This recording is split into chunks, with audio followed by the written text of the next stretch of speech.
En realidad lo que vamos a hacer es algo un poco diferente, porque vamos a estar haciendo un recuento histórico de cómo el Evangelio llegó a Hispanoamérica, cuando todavía ni siquiera era Latinoamérica, cómo el Evangelio llegó a Hispanoamérica y cómo esa llegada del Evangelio a Hispanoamérica modeló mucho de lo que nosotros somos en el día de hoy como iglesia global.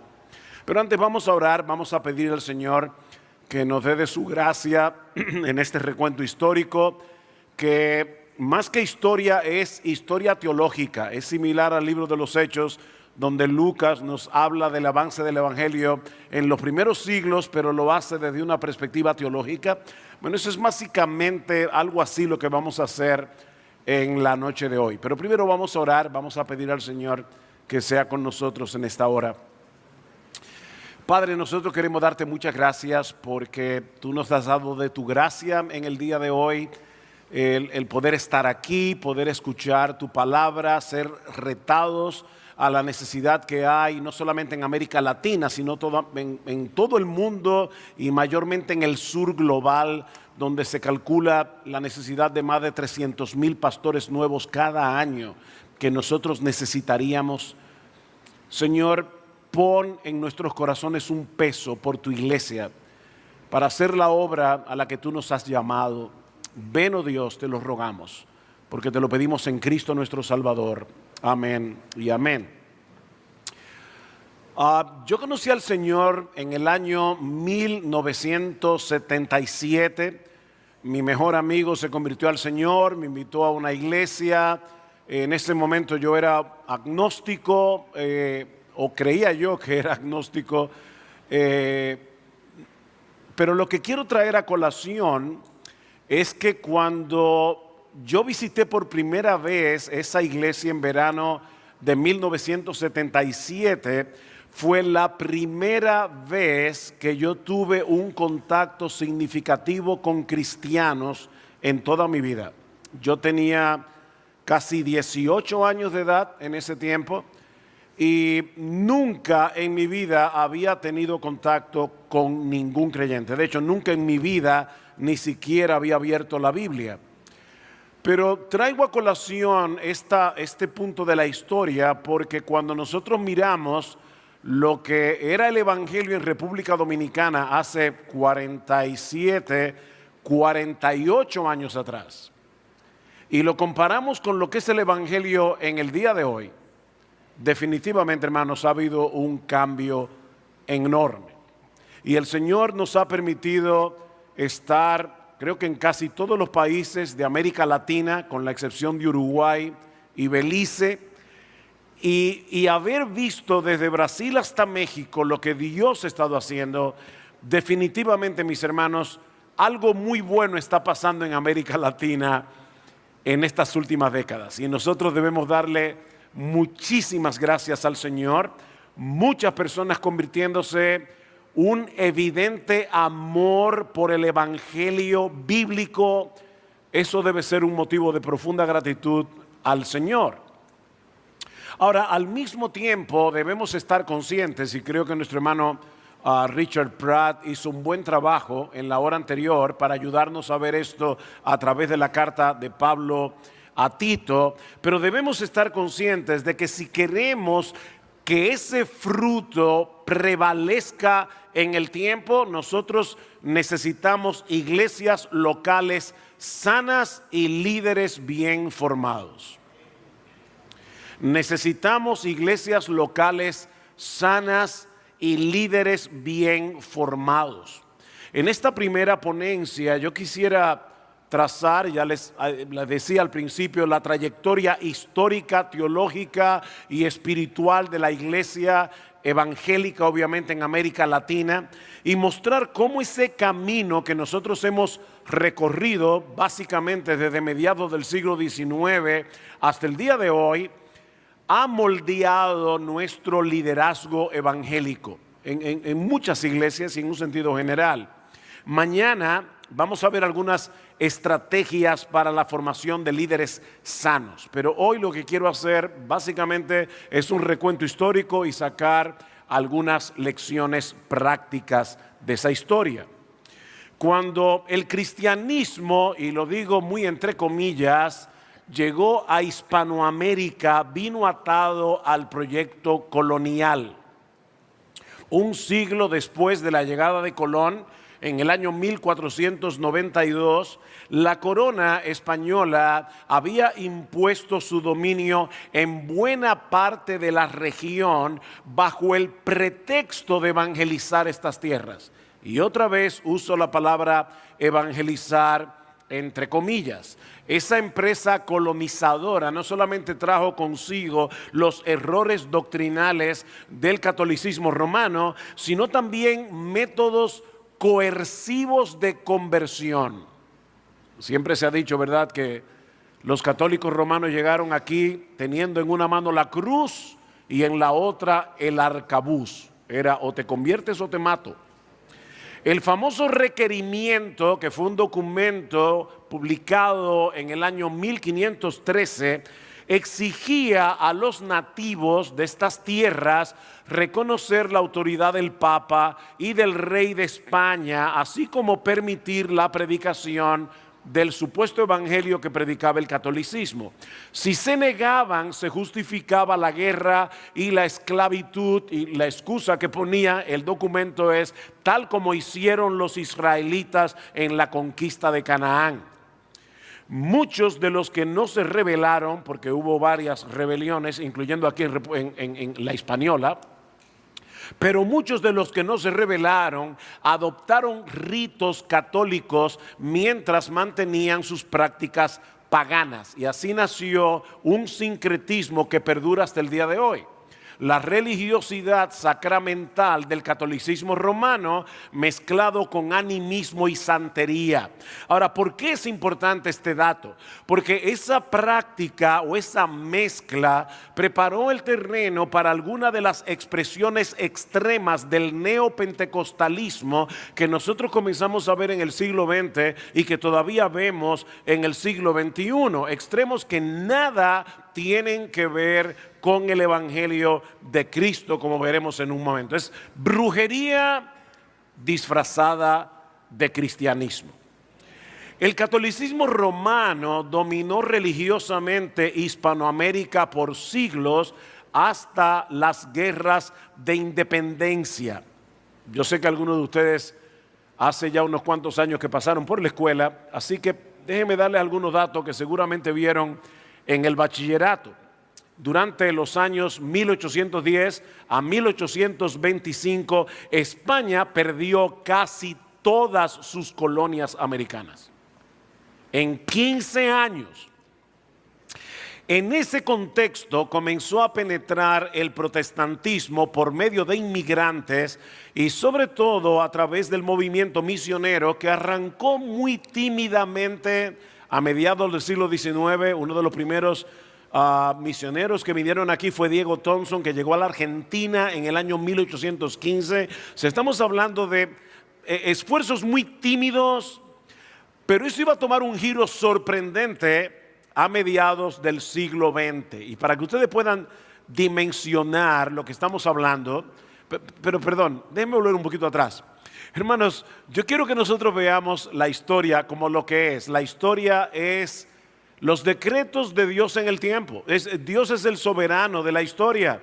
Y yo estaba pensando cuando veía lo de las guerras independentistas y cómo Dios usó esas guerras para que el evangelio pudiera penetrar.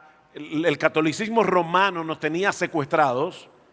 Y yo pensaba, wow, Dios usó a Simón Bolívar, Dios usó a José de San Martín, Dios usó a Miranda, Dios usó a Sucre. Ellos no lo sabían.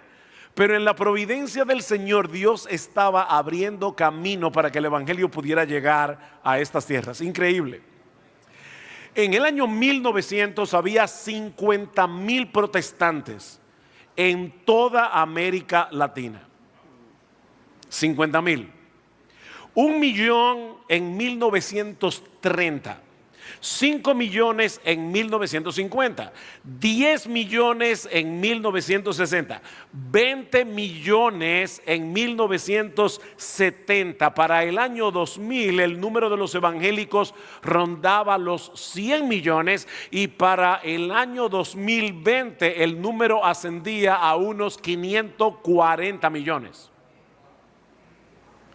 540 millones. Obviamente, hermanos, tenemos que entender que la etiqueta de evangélico, y ni hablar de la etiqueta protestante, pero sobre todo la etiqueta evangélico, es muy amplia para las personas que hacen encuestas. Todo el que no es católico es evangélico. Ahí están los testigos de Jehová, ahí están los mormones, ahí están los adventistas del séptimo día, pero aún tomando eso en cuenta, 500 millones es mucha gente. El número es alto. Mis hermanos, nosotros debemos estar infinitamente agradecidos al Señor por el trabajo heroico, porque no podemos llamarlo de otra manera, de hombres y mujeres que vinieron a América Latina a traernos el evangelio, poniendo en riesgo sus vidas y las de sus familias. Lean las cartas de Cardi, el hombre que trajo el evangelio por Samaná. Lean las cartas de Tyndale. Ustedes se van a sorprender de lo que significó para esa gente llegar a nuestra isla para traernos el evangelio. Miren, si nosotros estamos aquí hoy, es porque Dios en su soberanía quiso usar a estos hombres y mujeres que nos trajeron su palabra. Ahora bien, la llegada del evangelio a nuestra región no sucedió en un vacío.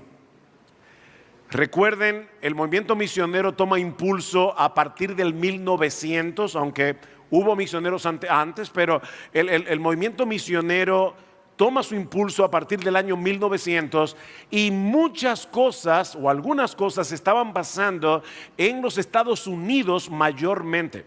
De manera que nosotros no podemos de ninguna manera desligarnos de lo que estaba sucediendo en Norteamérica cuando el evangelio comenzó a llegar a nuestra región. Así que lo que quiero que veamos ahora es algunas de las influencias que marcaron el evangelio en Latinoamérica, algunas que nos formaron y otras que nos deformaron. Pero esto es importante porque conocer el presente nos va a ayudar a entender la tarea que nosotros tenemos por delante. Así que esto no es mera historia, es historia con un propósito.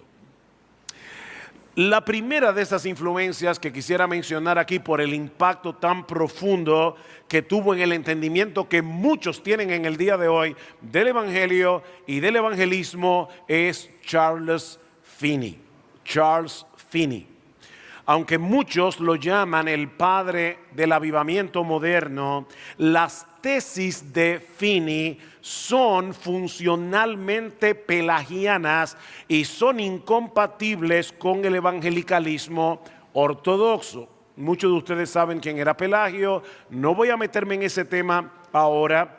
Pero por un lado, Charles Finney rechazó que la justificación del pecador sea forense, es decir, sea una declaración legal de parte de Dios en la que Dios absuelve al culpable por la justicia perfecta de Cristo que nos es imputada por medio de la fe.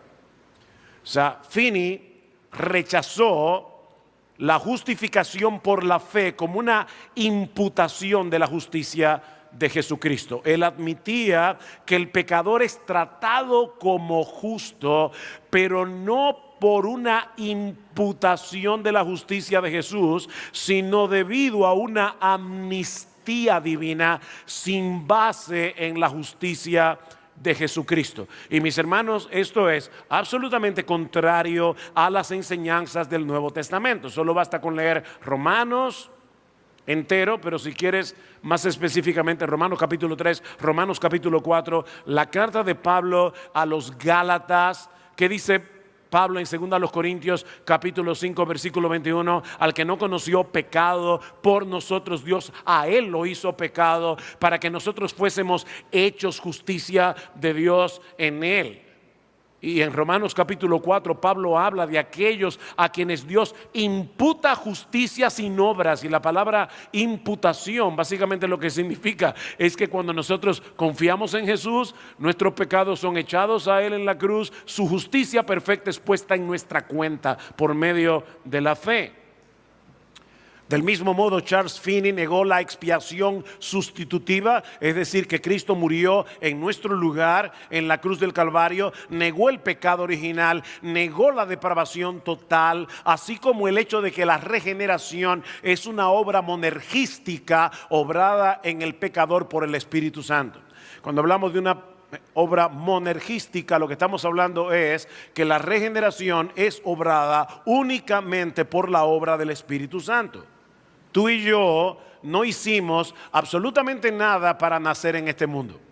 No le enviamos una carta a nuestros padres para que nos engendren. Bueno, de la misma manera tampoco os enviamos una carta al cielo para que Dios nos haga nacer de nuevo. Él os dio vida a vosotros cuando estabais muertos en vuestros delitos y pecados. Pero según Finney, el nuevo nacimiento depende enteramente de una decisión humana. Tú naces de nuevo porque tú decides nacer de nuevo. Y obviamente aquí es donde la teología de Finney impactó su método evangelístico. Si la salvación descansa en la elección del hombre, el énfasis se desplaza de la obra soberana de Dios al acto voluntario del oyente. Es por eso que en el evangelio finneyano, lo central no es explicar y aplicar el sentido del texto bíblico, sino mover al pecador a hacer una decisión. Yo recuerdo cuando era todavía un jovencito que me estaba preparando para el ministerio, el seminario donde yo estudiaba hizo un viaje a Honduras. Y recuerdo perfectamente estar sentado en una iglesia donde el predicador expuso por 25 minutos más o menos el pasaje de las Escrituras. No recuerdo bien ni siquiera lo que expuso, pero luego se pasó 30 minutos haciendo un llamado a los pecadores para que se levantaran, vinieran al frente, levantaran su mano. 25 minutos de exposición, 30 minutos de llamado. Eso es evangelismo finneyano. Una consecuencia muy lamentable de este nuevo evangelismo fue confundir la conversión verdadera con una mera profesión externa. Es decir, las personas se convierten en el momento en que pasan al frente, levantan su mano, hacen la oración del pecador. Ese decisionismo fue muy evidente en las grandes campañas evangelísticas que se llevaron a cabo en toda Hispanoamérica, sobre todo a partir del año 1970, donde se popularizaron esquemas simplificados como las 4 leyes espirituales, desligados completamente de una clara doctrina de la conversión del pecador. Hermano, miren, déjenme hacer un disclaimer aquí, déjenme decir algo porque debo abrirles mi corazón. Yo sé que varios de los puntos que vamos a estar tocando aquí hoy pueden ser controversiales, estoy muy consciente de eso, pero la historia es la historia y tenemos que narrar la historia tal cual ocurrió. Porque si no entendemos nuestro pasado, no vamos a entender nuestro presente y por lo tanto tampoco vamos a entender lo que falta por hacer. Así que lo que quiero decir es, en otras palabras, mi intención no es ofender gratuitamente. Mi intención es tratar de entender qué fue lo que pasó para traernos a donde estamos. Otro fenómeno clave del siglo XIX, comienzos del XX, fue el surgimiento del liberalismo teológico y obviamente la reacción que produjo el liberalismo.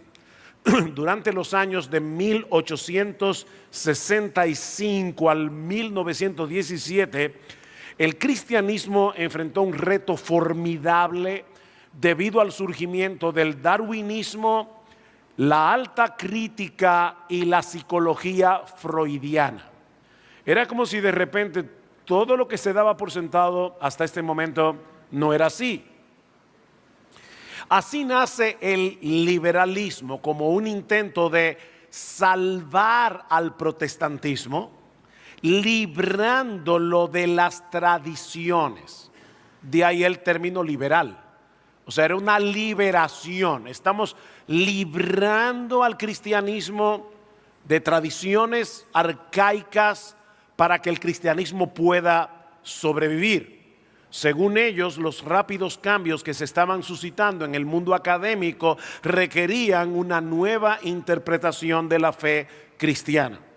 El resultado fue una religión humanista que puso la experiencia humana por encima de la Biblia, convirtió los milagros y la resurrección en meras metáforas, redefinió el pecado, la expiación y la justificación como asuntos principalmente éticos o terapéuticos y presentó a Jesús más como un ejemplo moral que como el Salvador que murió en una cruz y resucitó al tercer día.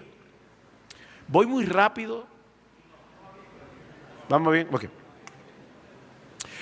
Por supuesto, el evangelicalismo no se quedó cruzado, gracias al Señor, ante este ataque. Y en 1919 se funda la Asociación Mundial de Fundamentos Cristianos, de ahí el fundamentalismo, con el propósito de combatir la teología liberal. Así que así nace el fundamentalismo.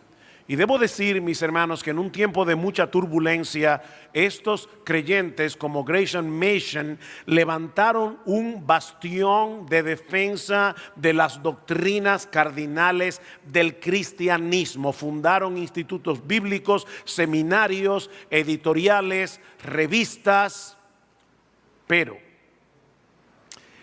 lamentablemente en algunos círculos, y estoy siendo cuidadoso aquí, en algunos círculos fundamentalistas se produjo una subcultura evangélica que tendía a mirar con desconfianza la academia, sobre todo la academia secular, al tener que adoptar una postura defensiva contra la secularización promovida por el liberalismo. Algunos fundamentalistas se retiraron de la arena pública, sobre todo de las universidades.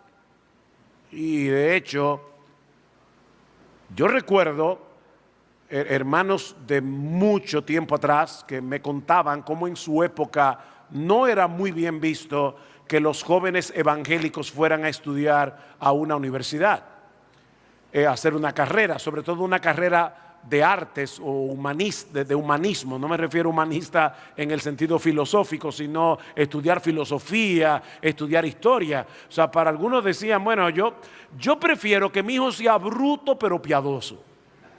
Y la pregunta es, ¿acaso tenemos que hacer esa falsa dicotomía? No tenemos que hacer esa falsa dicotomía, porque nosotros estamos llamados a amar a Dios, no solamente con todo nuestro corazón, no solamente con todas nuestras fuerzas, sino también con toda nuestra mente. De igual manera, estos círculos fundamentalistas generaron códigos de conducta que debían seguirse estrictamente.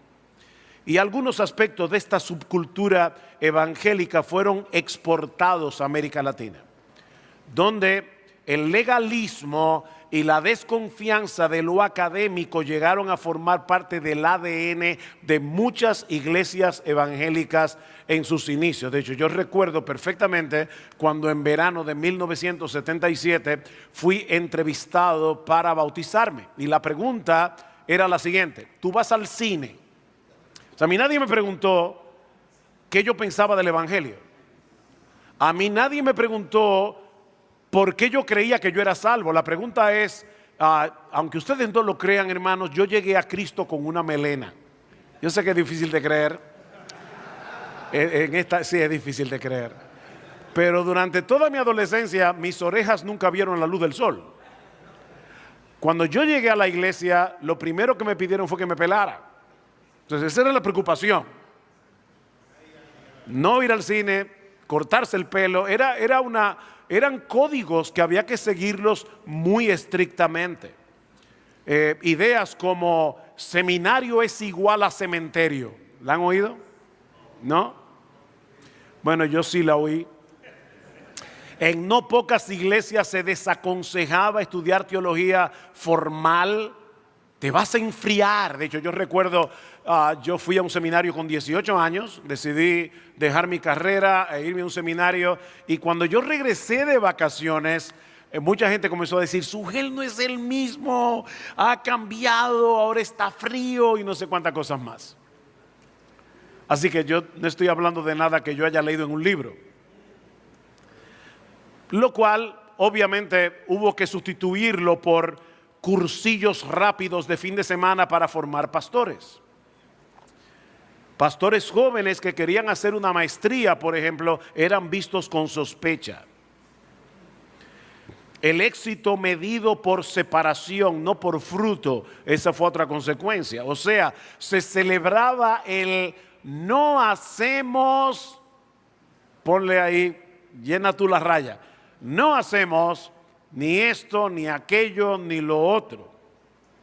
En vez de medir el éxito por amamos mejor, ¿ven? Discipulamos mejor, entendemos mejor las escrituras. Otro movimiento, y aquí sí quiero andar con cuidado. Otro movimiento que tuvo un enorme impacto en las iglesias latinoamericanas fue el dispensacionalismo. Sobre todo en su versión popular. Y aquí es justo hacer una diferencia entre el dispensacionalismo académico, donde encontramos biblistas muy serios, y el sensacionalismo profético, lo que algunos le llamaban en mi tiempo escatología ficción, promovido por publicaciones como los libros de Hal Lindsey. ¿Recuerdan eso? ¿No? Sí, yo sí lo recuerdo. O novelas como Dejados Atrás de Tim LaHaye y de Jerry Jenkins, y después la película y la serie. Lamentablemente, lo que más impactó a América Latina no fue lo primero, sino lo segundo. Es decir, ese sensacionalismo profético. Por otra parte, algunos dispensacionalistas promovieron sin quererlo una separación de el cristianismo actual con el cristianismo histórico. ¿Y esto por qué? Bueno, escuchen por ejemplo un escritor dispensacionalista como Oswald Smith, que dijo lo siguiente: conozco muy pocos de los comentarios del pasado que sean confiables cuando se trata de profecías. Casi todos ellos espiritualizan las predicciones de los profetas del Antiguo Testamento. Debo decir, hermanos, que eso es una caricaturización completa de los comentarios del pasado, pero bueno, y confunden el reino con la iglesia. Por consiguiente, sus interpretaciones no tienen ningún valor. Es decir, todos los comentarios que se escribieron antes de Juan Nelson Darby, ninguno tiene valor, por lo menos en el aspecto escatológico. El problema es que si bien esta desconexión histórica se limitó en sus inicios al tema de la escatología, en Latinoamérica se extendió a muchos otros aspectos doctrinales. Y mis hermanos, este es un divorcio que ha producido lamentablemente una ignorancia generalizada de muchos de los teólogos del pasado, impidiendo que nos beneficiemos de su legado. Hoy día, muchos evangélicos no serían capaces de diferenciar a John Owen de Joel Osteen. Eso es una realidad. La escuchan hablar de Jonathan Edwards y piensan que es lo mismo que hablar de Cash Luna o de Guillermo Maldonado. Hermanos, esto no es una broma. Esto es algo sumamente serio. Nosotros la iglesia de Cristo no nació en el año 2000. La iglesia de Cristo tiene 2000 años. Y nosotros debemos beneficiarnos del quehacer teológico de 2000 años que tenemos a nuestra disposición. En ese mismo contexto, yo le dije a ustedes que iba a tratar temas que pueden ser conflictivos, pero debemos mencionar también el surgimiento del pentecostalismo. Pero aclaro, este es un fenómeno enorme y muy diverso. Enorme y muy diverso. Donde el pentecostalismo se aferró a las escrituras, promovió el fervor evangelístico, promovió la vida de oración, promovió un pastoreo cercano. Al mismo tiempo, ese mismo pentecostalismo que trajo cosas tan buenas, reforzó la tendencia a separarse de los buenos teólogos del pasado. ¿Por qué? Bueno, porque no tenían la misma perspectiva de los dones extraordinarios del Espíritu. Y es como, ¿para qué leer a estos teólogos fríos que no entendían el mover del Espíritu Santo? Así que lo que comenzó con el dispensacionalismo se andó todavía más con el pentecostalismo. Y de verdad, creo honestamente que fue probablemente sin querer, sin ver la implicación de todo esto. En ese mismo tenor, también contribuyó a una sospecha por el estudio profundo de la teología. La letra mata. Algo que, por cierto, en el contexto de 2 Corintios 3 no tiene absolutamente nada que ver con el estudio. Tiene que ver con la ley de Moisés. No con estudiar a John Owen, o a Calvino, o a Edwards. Esta sospecha, mis hermanos, ha tenido un impacto devastador en muchas iglesias evangélicas. Por otra parte, en el seno de este movimiento han surgido varios grupos con doctrinas muy diversas que se han apartado del pentecostalismo clásico, como es el caso del Evangelio de la Prosperidad, por ejemplo. Este supuesto evangelio promete prosperidad en términos de salud y riquezas siempre que sepamos hacer las inversiones correctas, en términos de diezmos y ofrendas, obviamente. Mis hermanos, este movimiento se ha difundido masivamente en Latinoamérica, inoculando a millones contra el verdadero evangelio de Cristo y aún confundiendo a muchos que no poseen, o sea, muchos que están en iglesias evangélicas, pero que no poseen suficiente claridad doctrinal como para discernir el error de la verdad. Hace unos años yo tuve que escribir un artículo acerca de la psicología del Evangelio de la Prosperidad. O sea, ¿cómo es que funciona el Evangelio de la Prosperidad psicológicamente? ¿Por qué es que atrae tanto? Así que yo decidí entrevistar a un hermano muy querido que pasó 10 años en una iglesia del Evangelio de la Prosperidad. Y yo le preguntaba, ven acá, ¿cómo fue que tú llegaste ahí? Porque tú vienes de una iglesia pentecostal tradicional. Y dice, bueno, yo llegué a esta iglesia y el lenguaje me sonaba muy similar a lo que yo oía en mi iglesia. Y al no estar doctrinalmente entrenado, finalmente se confundió. Aunque después me dijo algo interesante, yo fui atrapado por la codicia. Hermanos, estar en una iglesia del Evangelio de la Prosperidad es como estar en un casino. O sea, tú ofrendas y esperas la bendición de Dios. Si no te llega es porque no tuviste suficiente fe o porque tal vez no diste lo suficiente. Así que tú vuelves y ofrendas otra vez. Es como apostar al rojo o apostar al negro. Es un casino bíblico. Este falso evangelio mis hermanos, posee más puntos en común con el hinduismo, las filosofías orientales, lo oculto y una perspectiva pagana de la vida que con el cristianismo. Y eso es, como decía Richard Pratt en la hora anterior, lo que muchos preciosos hermanos salvados por la gracia están escuchando en el día de hoy. Un quinto movimiento que mencionaré muy brevemente es la teología de la liberación. La teología de la liberación.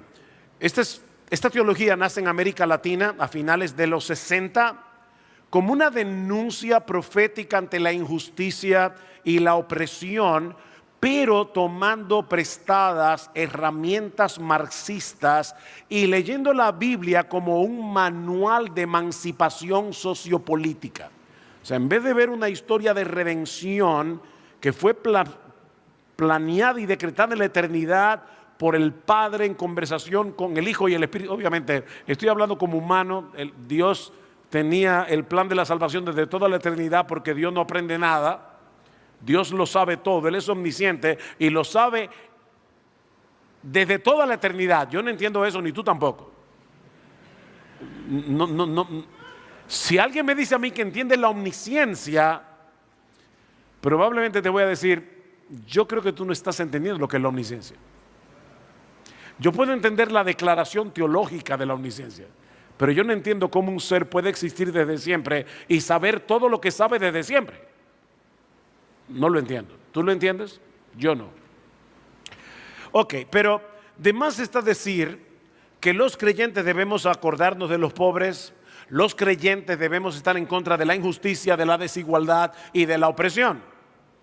El peligro está en confundir el evangelio con un proyecto político y leer la Biblia como si fuera un manifiesto de emancipación social. Los teólogos de la liberación leen el Éxodo, leen a los profetas menores, todos lo ven a través de ese lente.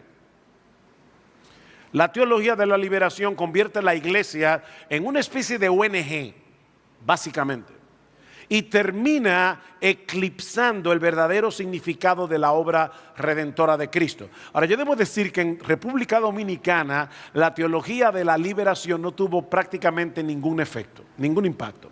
Sin embargo, es penoso, pero yo escucho a cristianos en el día de hoy usando exactamente el mismo lenguaje que promovían los teólogos de la liberación. Y si no nos cuidamos, nos van a meter gato por liebre. Y por eso lo menciono aquí. Ok, mis hermanos, a la luz de estas influencias, ¿cuáles son algunos de los rasgos del liderazgo evangélico latinoamericano? Bueno, déjenme comenzar por lo positivo. Por un lado, tenemos pastores y líderes con un gran celo por evangelizar, con un gran celo por plantar iglesias, perseverantes en contextos muy adversos, cercanos al rebaño de Dios, con hábitos de oración y sacrificio admirables, digno de imitar. Mis hermanos, la iglesia latinoamericana está llena de pastores que sirven con muy pocos recursos, con salarios inestables y que sin embargo aman al rebaño de Dios. ¿Y saben qué, mis hermanos? Eso es un regalo. Eso es un regalo. También debemos reconocer que gracias al esfuerzo de instituciones como estas, Seminario Teológico de Santiago, y de iglesias que han tomado en serio el discipulado, tenemos un cada vez más creciente número de pastores y de líderes en las iglesias bien formados teológicamente. Y debemos dar muchísimas gracias al Señor por eso. Ahora, junto a estas fortalezas evidentes, también encontramos algunas debilidades preocupantes. En primer lugar, una predicación muy deficiente. Estoy generalizando, hermanos. Obviamente hay buenos expositores y gloria al Señor por ellos en América Latina. Estoy hablando de un aspecto general. Una predicación deficiente. En muchos púlpitos abunda la predicación temática, moralizante e incluso mística, mientras que escasea la exposición de libros completos en su propio contexto. Mis hermanos, donde no hay exégesis, la iglesia vive de frases pegajosas, de frases impactantes, pero con poco contenido bíblico. Y por lo tanto no alimentan a nadie. Hace que la gente diga amén, pero no están alimentando al rebaño. No te compliques con doctrina, solo busca su presencia. Y la gente dice amén. ¿Y cómo yo puedo buscar la presencia de un Dios que yo no conozco? Amén. No necesitas iglesia, tú eres la iglesia. De verdad. O sea, yo soy la iglesia. Dios es un caballero. Él no entra si tú no le abres. Y la gente dice amén. El único problema es que eso no está en la Biblia. En segundo lugar, una eclesiología débil. Y esto lo digo con mucha pena, hermanos. Yo creo que Dios en su gracia me ha permitido conocer mucho del mundo latinoamericano. Y lo que estoy diciendo es con base. Muchas iglesias evangélicas en América Latina ni siquiera tienen membresía. Tú le preguntas, ¿quiénes son los miembros de la iglesia? O los que vienen todos los domingos. Sí, pero ha habido un compromiso de parte de una persona arrepentida a amar a sus hermanos, ser edificados por ellos, aún ser plausible de la disciplina bíblica si peca. No. Y en iglesia donde hay membresía, tristemente no siempre la membresía es significativa. Es decir, yo puedo tener personas en una lista de miembros, pero eso no quiere decir que todos y cada uno de esos nombres en esa lista están de todo corazón involucrados en sus iglesias locales. Entonces es una membresía no significativa. La pluralidad de ancianos es rara vez practicada, y ni hablar de la disciplina bíblica. Tenemos una eclesiología débil. En tercer lugar, carencia de sanidad doctrinal. Hermanos, debido a la sospecha por el estudio profundo de la teología que ya mencionamos, vemos que se profesa amor por la Biblia, pero al mismo tiempo hay poca lectura de ella. Yo no amo este libro si yo no leo este libro. Hay poco conocimiento de la historia de la iglesia o de la historia de la redención. Hay poca reflexión doctrinal. Y a veces esto se excusa con lo importante es el corazón. Como si pudiéramos separar la mente del corazón. En cuarto lugar, una inclinación al pragmatismo y a buscar plataforma. Una inclinación al pragmatismo y a buscar plataforma. Se termina midiendo el ministerio o el éxito ministerial por lo que funciona. Por lo que funciona en términos de números, en términos de impacto. Y hoy que, ¿verdad?, somos adictos a las redes, en términos de likes. Más que por fidelidad a la palabra. Bajo la presión de dar resultados o de producir resultados, el líder aprende a producir antes que a pastorear. Eso es muy importante. Y a construir una marca, en inglés le llaman un branding, una marca antes que construir una iglesia. De ahí nacen las celebridades, de ahí nacen los atajos ministeriales y un triunfalismo que maquilla los pecados, sobre todo de sus líderes, en lugar de confesarlos y tratarlos bíblicamente. Y después nos preguntamos, ¿por qué hay hombres que de repente terminan estrellándose contra una pared? En quinto lugar, una tendencia al caudillismo eclesiástico. Una tendencia al caudillismo eclesiástico. Miren, mis hermanos, nuestra historia política increíblemente ha dejado su huella en la iglesia evangélica. Y en muchos lugares esperamos hombres fuertes más que tener un equipo de ancianos. O sea, yo quiero esa figura fuerte, en vez de tener un equipo de pastores donde todos son pastores.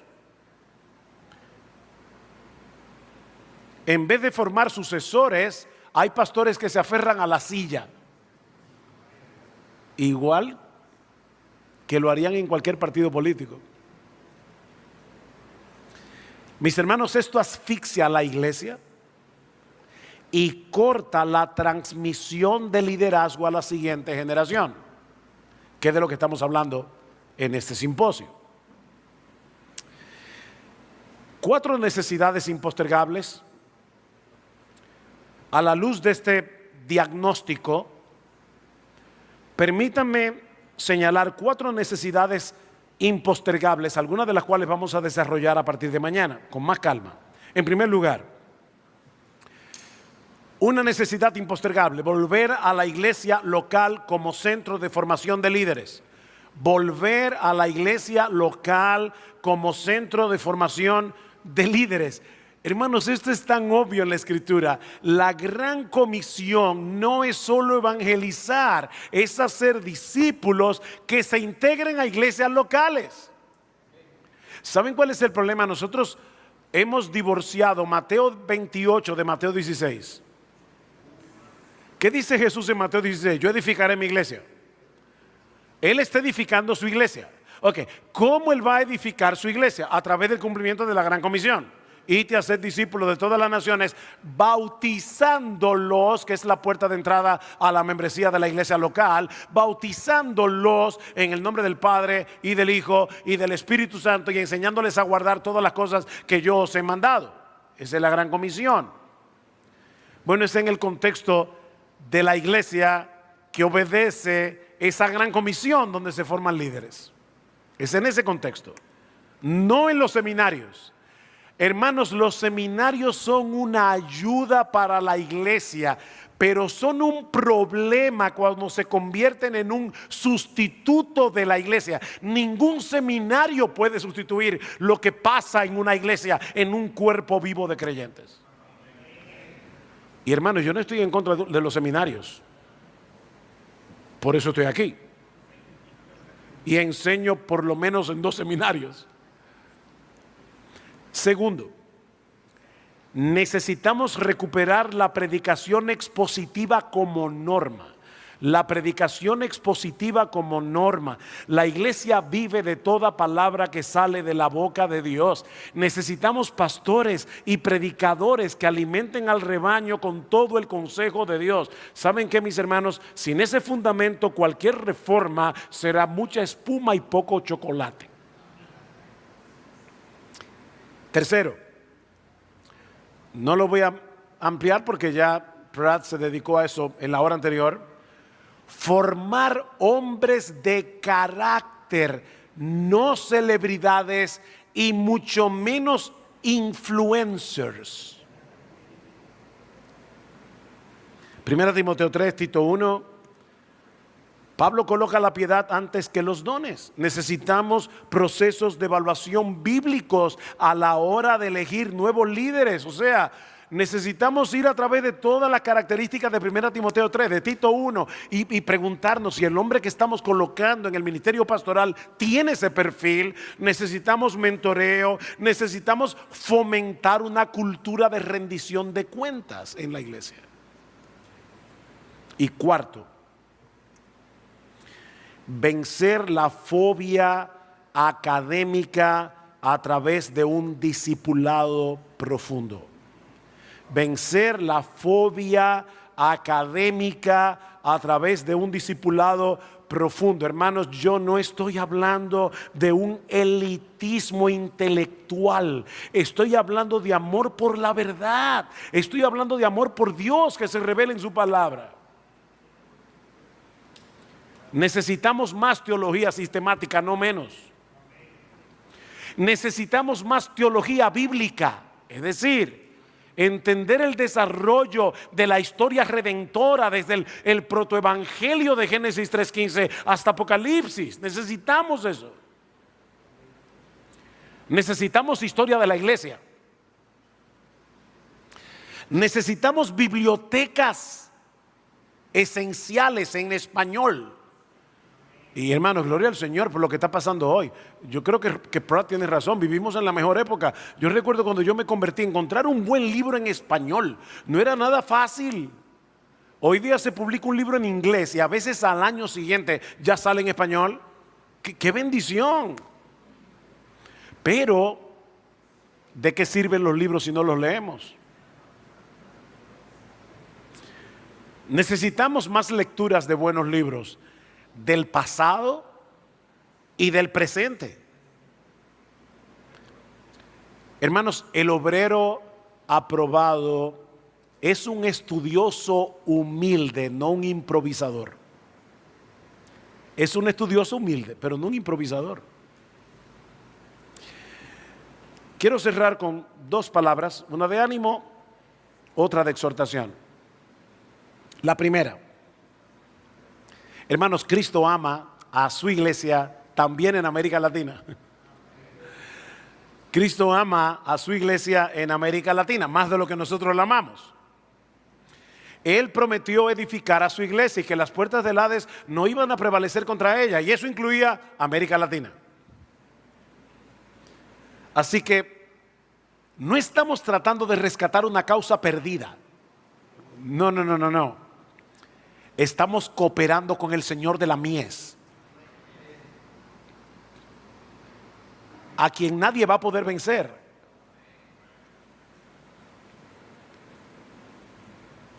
Palabra de exhortación. Mis hermanos, el camino de la verdadera reforma pasa por la formación de líderes. El camino de una verdadera reforma pasa por la formación de líderes. No habrá iglesias sanas sin pastores que prediquen la palabra con fidelidad, que vivan bajo la cruz y que sirvan al rebaño con humildad. Si sembramos la escritura con constancia, si modelamos una eclesiología bíblica, si priorizamos el carácter por encima del brillo, el Señor hará lo que siempre hace: preservar el evangelio para las generaciones venideras.